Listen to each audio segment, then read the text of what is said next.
Mateo, ika-16 na kabanata. At nagsilapit ang mga Fariseo at mga Saduceo na tinutokso siya na sa kanya'y nagsisihiling na sila'y pakitaan ng isang tanda na mula sa langit. Datapwat siya'y sumagot at sa kanila'y sinabi, "Sa kinahapunan ay sinasabi ninyo bubuti ang panahon sapagkat ang langit ay mapula, at sa umaga ngayoy uunos sapagkat mapula at makulimlim ang langit. Kayo'y marurunong magsikilala ng anyo ng langit, datapwat hindi ninyo mga kilala ang mga tanda ng mga panahon. Ang isang lahing masama at mapangalun niya ay humahanap ng tanda, at hindi siya bibigyan ng anumang tanda, kundi ng tanda ni Jonas, at sila'y iniwan niya at yumaon. At nagsidating ang mga alagad sa kabilang ibayo, at nangakalimot ng mga dala ng tinapay.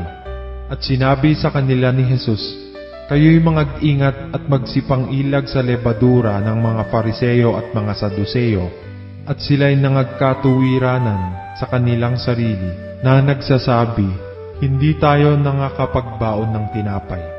At nang matalastas ni Jesus ay sinabi, "O kayong kakaunti ang pananampalataya, bakit kayo nangagbubulay-bulay sa inyong sarili sapagkat wala kayong tinapay?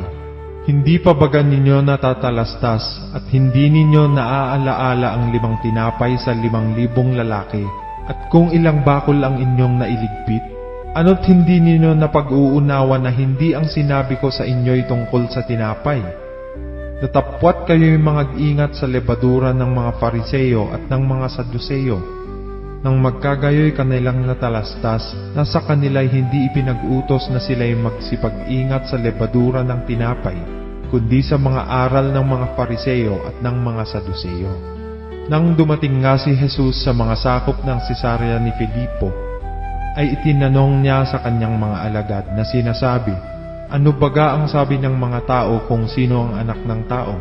Kanilang sinabi, "Anang ilan, si Juan Bautista, ang ilan, si Elias, at ang mga iba, si Jeremias, o isa sa mga propeta." Kanyang sinabi sa kanila, "Datapwat ano ang sabi ninyo kung sino ako?" At sumagot si Simon Pedro at sinabi, "Ikaw ang Kristo, ang anak ng Diyos na buhay."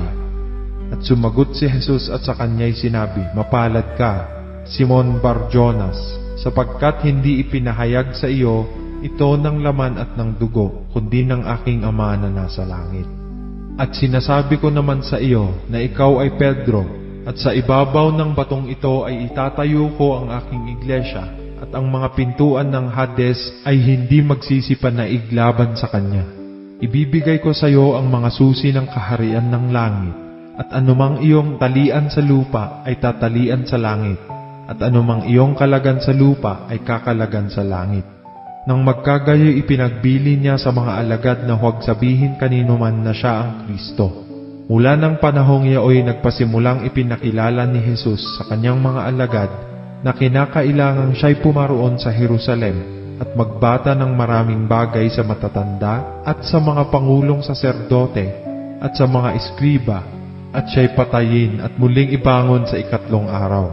At isinama siya ni Pedro at nagpasimulang siya'y pinagwikaan na nagsasabi, "Panginoon, malayo ito sa iyo. Kailanman ay hindi mangyayari ito sa iyo." Datapwat lumingon siya at sinabi kay Pedro, "Lumagay ka sa likuran ko, Satanas, ikaw ay tisod sa akin, sapagkat hindi mo pinag-iisip ang mga bagay ng Diyos, kundi ang mga bagay ng tao." Nang magkagayoy sinabi ni Jesus sa kanyang mga alagad, "Kung ang sino mang tao'y ibig sumunod sa akin, ay tumanggi sa kanyang sarili, at pasanin ang kanyang krus at sumunod sa akin. Sapagkat ang sino mang mag-ibig iligtas ang kanyang buhay, ay mawawalan nito, at ang sino mang mawalan ng kanyang buhay dahil sa akin ay makakasumpong niyaon. Sapagkat ano ang pakikinabangin ng tao kung makamtan niya ang buong sanglibutan at mawawalan siya ng kanyang buhay? O ano ang ibibigay ng tao na katumbas sa kanyang buhay? Sapagkat ang anak ng tao ay pariritong nasa kaluwalhatian ng kanyang Ama na kasama ang kanyang mga anghel, at kung magkagayoy bibigyan ang bawat tao ayon sa kanyang mga gawa.